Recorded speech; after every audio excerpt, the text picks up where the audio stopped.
안녕하십니까 더병원 여러분, 청소년 상담사 3급 필기시험 대비 학습 시간입니다. 오늘은 우리가 심리 측정 평가 네 번째 시간입니다. 교재 위치는 155페이지 가운데 위에 있는 6번 변산도라고 하는 에빌리티라고 하는 분산도 또는 우리가 또 산포도 이런 말로 얘기하는 좀 개념이 좀 어렵습니다만은 변산도에 대한 얘기를 하려고 합니다. 자, 변산도 변산도 변산반도 우리 국립공원 변산도를 좀 떠올릴 수 있는데, 변산도 또 다른 말로 또 산포도 이렇게 얘기합니다. 산포도, 그러니까 흩어지는 산자가 산이고, 그러니까 흩어져 있는, 그러니까 포진되어 있는, 흩어져서 포진되어 있는 그림도자니까 우리가 보통 이렇게 XY축이 있을 때 자료가 이렇게 막 흩어져 있죠, 그죠? 이런 것입니다. 그러니까 변산, 흩어져 있거나 또는 이렇게 흩어질 산, 분포되어 있는 포진되어 있는, 그래서 이렇게 흩어져 있는 그림을 우리는 산포도라고 합니다. 바로 이런 변산도를 얘기하는데요. 이 변산도는 뭐냐면, 우리가 일반적으로 우리가 보고자 하는 어떤 점수들의 분포가 얼마만큼 흩어져 있느냐, 또 한 곳에 모여져 있느냐, 또 어떤 모양으로 흩어져 있느냐, 이런 부분을 우리가 변산도라고 합니다. 일반적으로 우리가 어떤 그 측정 방법에 있어서의 신뢰도를 확보하려면 자료가 잘 퍼져 있어야 돼요. 자료가 퍼짐이라고 하는 건데, 자료의 퍼짐이 균일하게 잘 퍼져 있어야 돼요. 이게 너무 한쪽으로 몰려 있다거나 또 왜곡돼 있으면 우리가 그 왜곡된 사실만 갖고 전체를 판단하는 데는 문제가 있겠죠. 그래서 자료가 골고루 잘 퍼져 있어야 된다, 이렇게 얘기를 합니다. 그렇기 위해서는 그럼 자료가 잘 퍼져 있다라는 것을 우리가 어떻게 하느냐, 바로 그것은 그 관측지들의 변산 또는 산포의 정도를 우리가 보면 알 수가 있는데요. 그 방법으로는 일단 우리가 여러 가지 방법이 있는데요. 첫 번째가 바로 범위라고 하는 겁니다. 범위라고 하는 것은 우리가 예를 들면 어떤 학교에서 시험을 쳤는데, 예를 들면 10점부터 100점, 빵점까지 할까요? 빵점부터 100점까지 학생들이 있을 수 있잖아요, 그죠? 그래서 학생들의 점수가 이렇게 각각의 점수 분포가 있습니다. 그래서 예를 들면 최고 낮은 점수를 받은 친구가 10점을 받았고, 그 다음에 제일 잘한 친구가 예를 들면 90점을 받았어요. 이것은 기준치고, 그래서 이 반의 점수 분포 내지는 변산의 정도를 알려면 제일 좋은 방법은 범위라고 하는 방법인데, 이 범위라고 하는 방법은 최고치 점수에서 최하 점수를 빼고 거기에다가 플러스 1을 해서 나오는 수치를 그 자료의 변산도 범위라고 보는 겁니다. 그래서 보통 이 범위로 우리가 렌즈에서 R이라고 하는데요. 이 R이라고 하는 것은 최고 점수에서 최저 점수를 빼가지고 거기다가 플러스 1점을 해서 나오는 숫자, 요걸 갖다 우리가 범위로 보여줍니다. 그러니까 이 점수가, R이라고 하는 점수가 크면 클수록 차이가 크니까 자료가 아주 넓게 퍼져 있다는 것을 알 수 있죠, 그죠? 만약에 최고 점수가 90점인데 최하 점수가 80점이다. 그러면은 90 빼기 8이니까 80이니까 아무래도 10점밖에 플러스 1 하면 11점밖에 차이가 안 나죠, 그죠? 근데 지금 밑에 있는 것은 무려 81점이나 차이 나는 거잖아요, 그죠? 그러니까 이러한 변산의 정도를 우리가 범위를 가지고도 알 수 있다, 이런 것이고요. 그 다음에 두 번째는 사분위 편차입니다. 또 사분위 편차라고 하는 것은 뭐냐면, 우리가 예를 들면 조금 전에 점수를 이렇게 골고루 나오면 참 좋겠는데, 이렇게 골고루 나온 점수가 아니고 이렇게 점수가 분포가 되어 있다고 한번 생각을 해봐요. 조금 곤란할 수가 있다는 거죠. 예를 들면 우리 기준치가 0점이고 그 다음에 100점이 기준치인데, 점수가 어떻게 났냐면 한 친구는 90점이에요. 그 한 친구는 10점 나왔습니다. 여기까지 문제가 없는데, 나머지는 다 여기가 40, 50, 60, 70 여기에 잔뜩 몰려 있어요. 여기 잔뜩 몰려 있어요. 그런 경우에 이 자료가 잘 퍼져 있느냐는 방법을 알기 위해서 우리가 이 최고 점수에서 최저 점수를 빼버리면 아까 얘기처럼 81점이라고 하는 것이 나오기 때문에 굉장히 자료가 잘 퍼져 있는 것처럼 보이죠.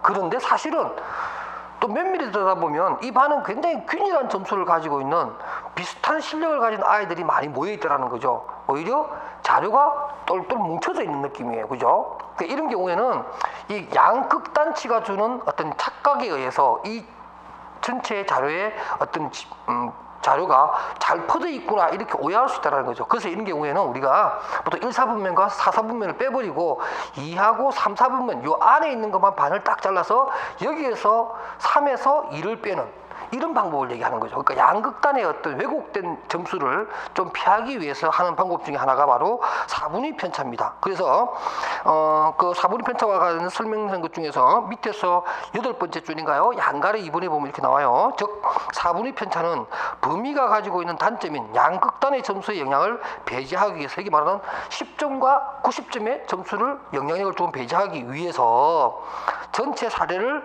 4수로 나눕니다. 그러니까 이거 1분위, 2분위, 3분위, 여기는 4분위 이렇게 나눠 가지고 4가지로 나눈 상태에서 그 중에서 75에 해당되는 것을 여기 보통 3분위죠.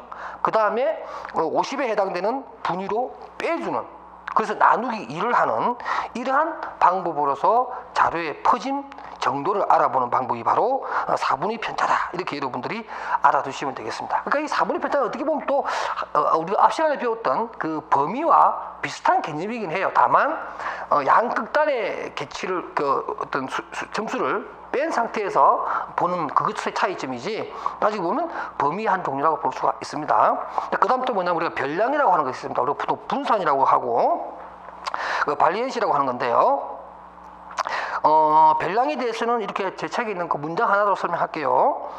평균을 중심으로 자료의 값이 얼마나 흩어져 있는가를 나타낸다 라고 해서, 우리가 여기 나오는 어떤 반 점수의 뭐 이런 점수가 50점의 평균이 나면 이 점수 50점에 대해서 각각의 학생들이 얼마만큼 떨어져 있느냐, 이것을 우리가 보통 분산 내지는 별량이라고 합니다. 이걸 보면 되겠고요. 그 다음에 또 평균 편차라고 하는 것도 있는데, 뭐 이가적으로 여러분 이거 보면은 뭐 통계출에서 잘 사용하지 않기 때문에 뭐 시험에 잘 나오지 않는 부분인데요. 평균 편차라고 것도 있다. 그렇게 알아두시고, 그 다음에 이제 표준 편차라고 하는 것이 있습니다. 표준 편차는 조금 중요한 개념이에요. 이런 겁니다. 표준 편차라고 하는 것은 그 양가로 1번에 제가 설명한 것 중에서 첫 번째 줄 제일 끝에 가서 제가 읽어보겠습니다. 한 집단의 수치들이 어느 정도 동질적인지를 표현하기 위해 개발한 통계치 중 하나로서 집단의 각 점수들이 평균에서 벗어난 평균 거리를 의미한다 라고 해서, 우리가 보고자 하는 각각의 집단들의 점수들이 있어요. 그죠? 그 점수들이 예를 들면 표준 편차라고 하는 것이 우리가 일반적으로 그 1SD, 2SD, 3SD라고 해서 뭐 1표준 편차, 2표준 편차, 3표준 편차 이렇게 얘기를 하는데, 그 바로 밑에 나오는 그 그림, 이런 뭐 이렇게 한라산 모양으로 있는 그림 있죠. 그 그림 보고 설명하면 더 좋게 이해가 되는데, 이 그림을 보면서 제가 설명해 드릴게요. 이게 뭐냐면, 표준 편차라고 하는 것은 임의로 만든 수치이긴 한데요. 이 표준 편차라고 하는 것이 이런 겁니다. 정규분포 그림을 한번 여러분들 제가 그려놨는데, 거기 보면 156페이지 그 그림 한번 볼게요. 여기 이렇게 한라산 모양이 이렇게 이쁘게 산이 이렇게 솟아 있습니다. 그래서 이 경우에 이게 이제 평균이죠. 이 평균이고, 어떤 집단의 한 평균입니다. 집단의 평균인데, 또 어떤 집단에 있어서 우리가 1SD라고 하면 1편차라고 해요. 1표준 편차라고 그러거든요. 1표준 편차는 여기서부터 여기까지 평균으로부터 요만큼에 떨어져 있는 거리인데, 각각 30 그렇죠. 여기에 68%니까 68%에 해당되는 내용입니다. 이 얘기는 뭐냐면은 한 번의 시도에 들어갈 확률이라는 뜻입니다. 그러니까 우리가 예를 들면 내가 조그만 돌을 하나 가지고 있어요. 그 돌을 내가 저기 있는 그 어떤 연못에 탁 던집니다. 근데 한 번 던졌을 때 그 돌이 연못에 빠질 확률이 68%라는 거죠. 그러니까 우리가 인위적으로 만든 거예요. 그래서 그걸 1SD, 한 번의 어떤 시도에 의해서 들어갈 수 있는 확률을 우리가 1SD라고 하고요. 그 다음에 2SD는 이 표준 편차라고 하는데, 이것은 우리가 95%로 얘기합니다. 그 얘기는 뭐냐면, 이제 돌을 2개를 가지고 있는 거예요. 2개를. 돌 2개를 가지고 조금 전에 던졌던 그 연못에다가 던졌을 때 그 돌 둘 중에 하나라도 들어갈 확률은 95%라는 거죠. 훨씬 더 높아지겠죠. 내가 한 개 던져서 바로 한 개만 딱 들어갈 확률이 68%인데 손에 돌을 2개나 쥐고 있어요. 근데 그 2개를 던져가지고 둘 중에 하나라도 들어갈 확률은 훨씬 더 그것보다 높겠죠. 그죠? 그래서 95%를 보고, 만약에 내가 손에 돌을 3개 쥐고 있다. 그럼 3번 던졌을 때 들어갈 확률은 거의 99%라는 얘기죠. 여기 바로 이제 우리가 표준 편차를 3가지로 나눴을 때 보는 확률표거든요. 확률표. 그래서 표준 편차라고 하는 것은 조금 전에 보였던 이러한 어떤 집단의 점수, 요 집단의 점수가 평균으로부터 얼마만큼 떨어져 있냐. 그러니까 68%에 뭐에 해당되는 내용이냐? 요만큼이 떨어져 있는 거냐? 그죠? 그래서 뭐 예를 들면 뭐 34씩 떨어져 있는 거냐? 34. 아니면 여기서 보면은 뭐 44씩 떨어져 있는 거냐? 뭐 44.5가 되겠지만 이렇게 떨어지는 거냐? 아니면 여기서 0.5 정도 떨어져 있는 거냐? 0.5 떨어져 있는 거냐? 여기서는 보면은 뭐 얼마죠? 49.5 이렇게 되는 거죠. 그래서 어떤 각각의 수치가 평균으로부터 얼마만큼 떨어져 있냐는 것을 보게 되는데, 우리가 일반적으로 세 가지 SD를 봅니다. 그래서 1 표준 편차는 68%, 2 SD는 95%, 3 SD는 99% 이렇게 보는 내용을 여러분들이 보신 거예요. 보통 우리가 뭐 68.3이라고 그러는데 보통 68%, 95% 이렇게 얘기를 합니다. 뒤에는 소점 이하는 보통 제로로 처리해서 얘기를 많이 합니다. 이게 바로 이제 표준 편차에 해당되는 내용이고요. 그 다음에 여러분들 157페이지 보시게 되면 또 표준 오차라고 하는 것이 있습니다. 표준 오차. 표집 오차라고 하는 것은 표준 편차와 표집 오차가 자꾸 헷갈리고 많이 오해를 하시는데, 표준 오차는 조금 다른 개념입니다. 표준 오차는 어떤 개념이냐면 이런 거예요. 문장으로 설명을 하면 이렇게 되어 있습니다. 여러분들 책 157페이지 두 번째 줄에 보면 이런 얘기가 나와요. 반가로 2번에 표본 추출을 여러 번 했을 때 각 표본들의 평균이 모 집단 전체의 평균과 얼마만큼 차이를 보는가 알려주는 통계량이다. 이런 얘기인데, 이 얘기는 뭐냐면, 자, 우리가 보고자 하는 모 집단이 여기 있어요. 이 모 집단입니다. 근데 이 모 집단을 우리가 다 볼 수는 없어요.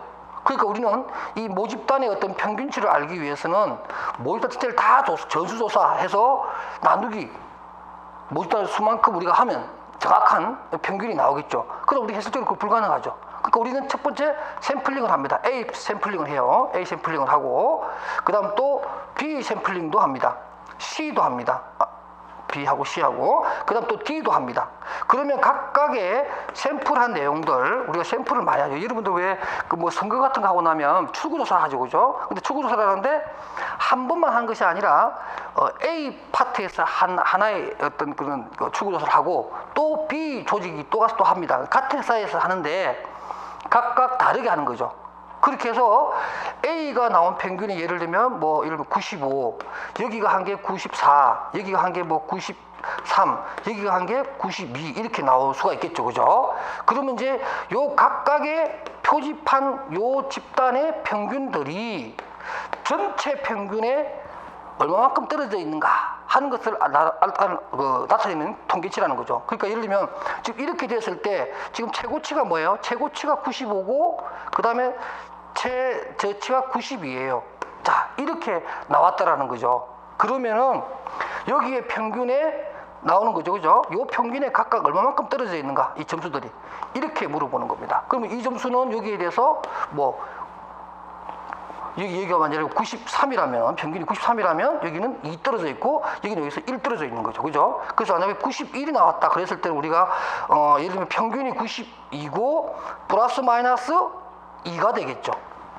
높아봐야 90, 예를 들면 95, 3을 해야겠군요. 95, 낮아봤자 예를 들면 뭐 또 3 정도 낮은 거, 이런 거 있죠. 제가 약간 보기를 조금 잘못되어 있는데, 우리가 플러스 마이너스 하려 그러면은 위아래가 똑같아야 돼요. 다시 말해서 예를 들면 평균이 한 95가 되고 플러스 마이너스 3이 되면 제일 높아봐야 98이고, 그죠? 낮아봐야 92, 이렇게 각각의 나온 것들의 평균치가 이렇게 나온다라는 거죠. 그러면서 우리는 95에 플러스 마이너스 표준 편차가 있다 이렇게 발표를 하는 거죠. 우리가 신뢰 수준은 우리가 보통 95% 이렇게 얘기하면은 95% 말은 우리가 바라본 개체가 요게 95개란 뜻이죠. 5개는 버리는 거고요. 그래서 95개 100번을 해가지고 95번 정도는 적어도 95에서 플러스 마이너스 3 요 수준 안에서 어떠한 결과치를 보여주더라 이런 뜻이거든요. 그래서 지금 말하는 그 표준 오차라고 하는 것은 거기 나와 있는 것처럼 여러 번 표집을 했습니다. 여기 표집 다 샘플링을 했어요. 이 샘플링 해서 나온 각각의 이런 표본들의 평균이, 그죠? 전체 평균과 얼마만큼 차이가 나느냐 하는 것들을 바로 우리가 표준 오차라고 하는 거죠. 그래서 바로 이 앞에 나오는 플러스 마이너스 3, 이걸 또 우리가 보통 뭐라고 하죠? 우리가 표준 오차라고 얘기를 합니다. 우리가 보통 뭐 어떤 여론조사 같은 거 할 때 이런 내용 많이 얘기하는 거잖아요. 이제 여러분들 이런 개념을 이제 이 시간에 알게 된 겁니다. 그 다음에 원점수와 규준. 또는 뭐 표준 점수라고 하는 것에 대해서 알아보도록 합시다. 그리고 원점수, 일반적으로 로 점수라고 하죠. 로 점수라고 하기도 하고 뭐 생, 날, 것 이런 뜻입니다. 가공하지 않은 그런 점수죠. 이 원점수라고 하는 것 소점이라고 하기도 하는데요. 이 자체가 가지고 있는 의미는 측정된 결과만 보여주는 거예요. 몇 점이다. 그러나 그것이 어떠한 가치가 있느냐. 그러니까 내가 뭐 수학 점수가 95점이라고 하는 것이 나왔는데 이게 대체 뭐 공부를 잘한 점수인지 못한 점수인지 알 수는 없다라는 거죠. 왜? 기준되는 점수를 알 수 없잖아. 예를 들면 그 반의 평균을 안다면 평균이 95점인데 내가 받은 점수가 95점이라면 나는 평균적인 아이예요. 그래서 내가 95점 받았지만 반의 평균이 98점이면 나는 공부를 못한 아이죠. 바로 이런 것처럼 원점수는 점수 그 자체가 있긴 하지만 그 자체가 상대적 의미를 보여주지는 못한다. 이렇게 일단 여러분들 알아두시고요. 그래서 모든 원점수는 기준 점수 내지는 표준 점수로 바꿔주는 것이 필요하다. 그래서 그럼 또 표준 점수는 뭔가 하는 것들을 알아보도록 합시다. 157페이지 밑에서 두 번째 줄에 보면 양가로 1번에 표준 점수란 원점수를 주어진 집단의 평균을 중심으로 표준 편차 단위로 전환한 점수이다 라고 해서 우리가 조금 전에 배웠던 그 표준 편차에 맞춰 가지고 이 점수가 예를 들면 1SD 68에 속하는 아이냐 아니면 95에 속하는 아이냐 아니면 99에 속하는 아이냐에 따라서 어떤 그런 가치 내지는 그 점수가 주는 의미를 우리가 정확하게 알 수 있다 이런 얘기입니다. 그래서 대표적인 그러한 표준 점수로는 여러분 잘 알고 있는 Z 점수와 T 점수가 있다. 그렇게 해서 158페이지 보시게 되면 Z 점수 구하는 공식과 그 다음에 T 점수 구하는 공식이 있는데요. 각각 이 공식은 여러분들이 꼭 알아두시기 바랍니다. 그래서 일단은 여러분들 그 책에 보면은 위에서 한 8번째 줄인가요? 그 풀이에 보게 되면 Z 점수의 공식이라고 해서 Z 점수는 원 점수에다가 평균을 뺀 그 수치를 표준 편차로 나눈 점수를 얘기하고요. T 점수의 공식은 조금 전에 구했던 Z 점수에다가 10을 곱하고 플러스 50을 하는 겁니다. 그러니까 일반적으로 Z 점수는 소수점, 점이 찍힌 점수가 나오긴 하지만 T 점수는 조금 전에 Z 점수에다 곱하기 10을 했죠. 다시 말해서 소수점이 없었다는 얘기예요. 그러니까 보통 T 점수는 소수점이 없는 그런 게 특징 중에 하나입니다. 그래서 여러분들 딱 머릿속에 공식만 외워주시기 바랍니다. 그래서 Z 점수는 원 점수에다가 평균을 빼가지고 그 빼준 점수의 표준 편차로 나눈 것이고 T 점수는 나온 Z 점수에 곱하기 10을 하고 플러스 50을 한다. 이렇게 여러분들이 정리해 주시면 좋겠습니다. 기출문제에서는 표준 점수, 특히 Z 점수에 대해서는 여러 번 시험에 나왔는데요. 한번 정리를 하게 되면 이러한 Z 점수는 표준 점수라고 하기도 하고 표준 정상 분포에서 Z 점수라고 하는 것은 조금 전에 그 원 점수에서 평균을 빼고 그 수치를 표준 편차로 나눈 공식이다 라고 얘기하고 Z 점수의 평균은 0이고 표준 편차는 1이다. 줄 한번 쫙 그으십시오. 이게 뭐냐? 여러분들 이거 이해할 필요 없이 그냥 외우시기 바랍니다. Z 점수의 평균은 0이고 표준 편차는 1이다. 이렇게 꼭 알아두시기 바랍니다. 그 다음에 그 표준 점수 기출 정리 밑에 좀 내려가게 되면 2번이 있습니다. T 점수가 있어요. 그죠? T 점수 같은 경우에는 조금 전에 10을 곱한다. Z 점수에 그리고 50을 더한다. 이런 공식을 알고 계신다면은 또 알아둘 것은 평균이 50이라는 것 그리고 표준 편차가 10이라고 하는 것도 꼭 알아두시기 바랍니다.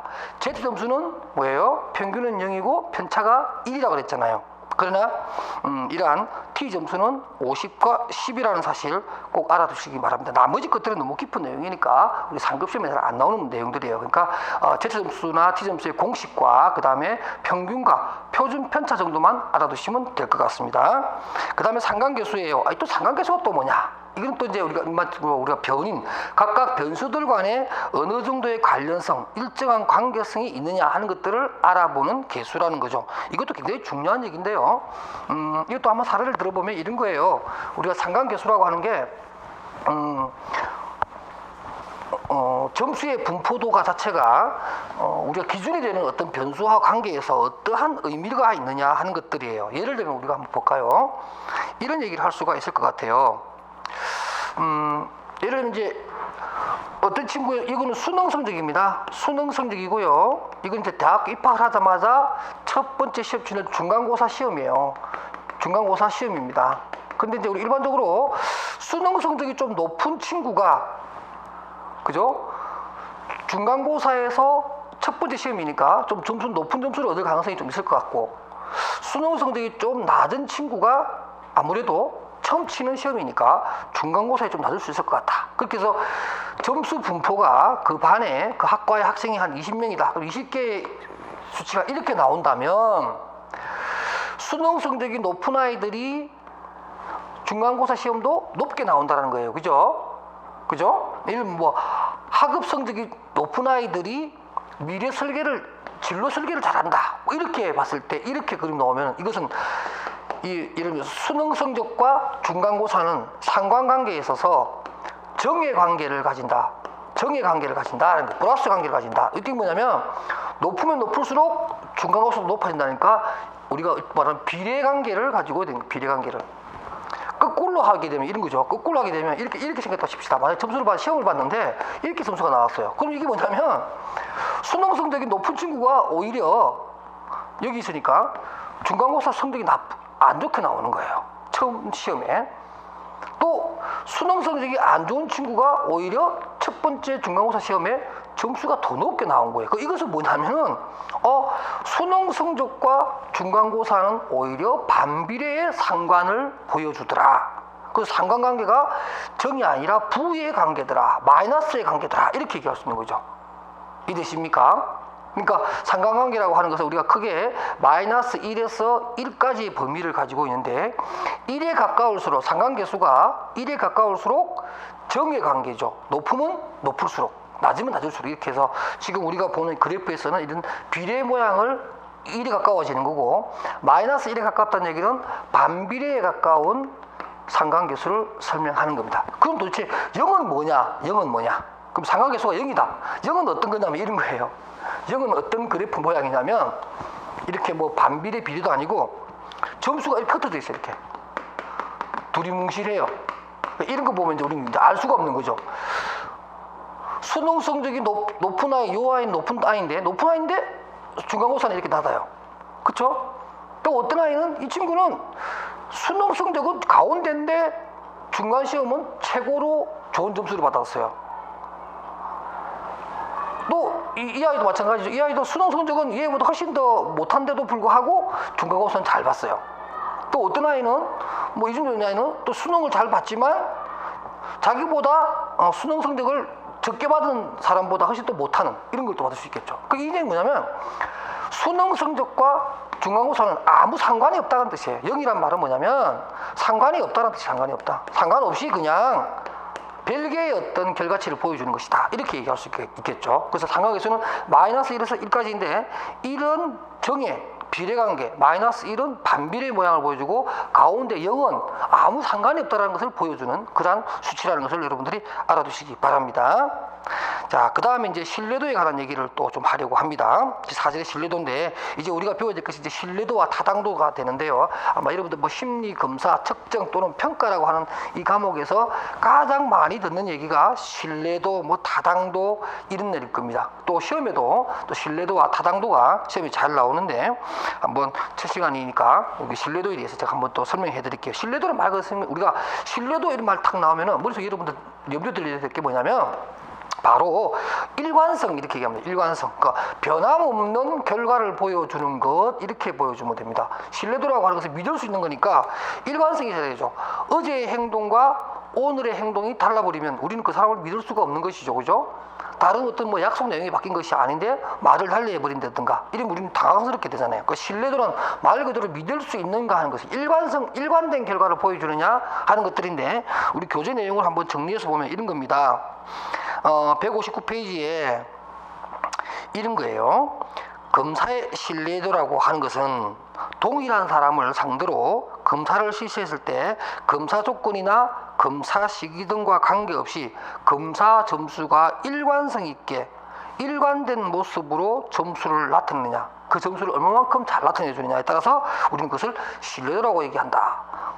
다시 말해서 뭐 검사 방법이라든가 뭐 어떤 측정하고자 하는 심리적 구성물 이런 것들이 변하지 않은데도 불구하고 뭐 오늘은 이 점수, 내일은 저 점수 이렇게 일관되지 않게 나와버리면 우리는 그 검사지에 대해서 우리가 신뢰할 수 없다라는 거죠. 바로 이런 것이 신뢰도고요. 그럼 타당도는 뭐냐면, 타당도는 뭐 다음 시간에 또 한 번 더 얘기하겠지만, 타당도는 적절한 적절성입니다. 방법의 적절성이라고 그럴까요? 방법의 적절성입니다. 방법의 적절성. 그러니까 예를 들면 우리가 이런 겁니다.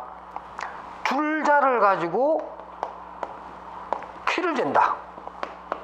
이거는 줄자가 우리가 믿을 수 있는 어떤 그런 표준화된 줄자라면 신뢰도도 있고, 또 줄자 가지고 키를 재는 거니까 방법도 맞는 얘기잖아요. 그죠? 그러니까 이것은 줄자라고 하는 방법은 사람이 키를 재는 데 있어서 신뢰도와 타당도를 다 가지고 있다, 이렇게 얘기할 수 있습니다. 그런데 예를 들면 이 줄자를 가지고 사람의 몸무게를 잰다, 이렇게 한번 해봅시다. 자, 몸무게. 줄자는 줄자로서의 신뢰도를 가지고 있어요. 어떤 뭔가 측정하기 위한 측정 도구로서는 맞아요. 신뢰도가 있습니다. 그런데 이 줄자를 가지고 그 사람의 몸무게를 재는 것은 방법의 적절성에서 문제가 생겨서 타당도가 없다라고 얘기할 수 있는 거죠. 이해되십니까? 우리가 왜 그 학교 다닐 때 장난 많이 치죠, 여러분들. 그 손에 쥐고 있는 그 계산기 있잖아요. 그죠? 톡톡 때려서 하는 그 계산기. 그걸로 갖고 우리 보통 뭐예요?